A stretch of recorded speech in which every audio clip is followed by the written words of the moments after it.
What's your location? Call 911. I'm right at the corner of Jefferson.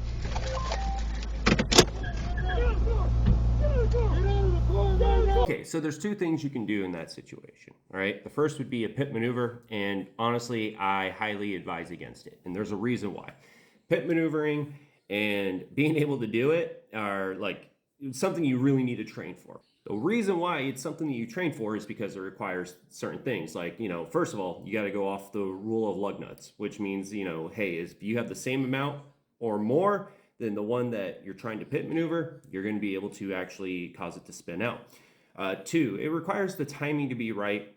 And three, it requires you to get over the natural instinct that once you hit something with your vehicle, and everybody who's ever been in a car accident knows, you get hit or you hit something, you slam on the brakes, right? Because you're trying to stop to regain control.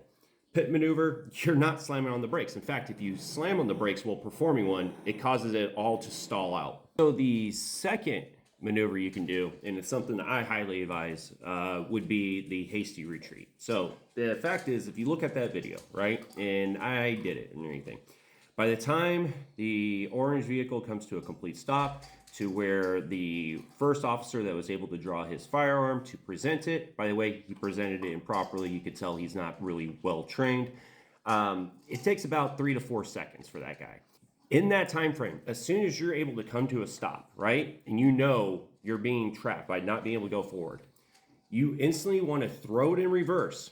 Now, when you throw it in reverse, do not use the backup cam. That's bad. What you're going to want to do is you're actually going to want to have physical sight. Now, when I say physical sight, you're not just going to want to go like, oh yeah, I got it going on. No, you want to take your right arm, right?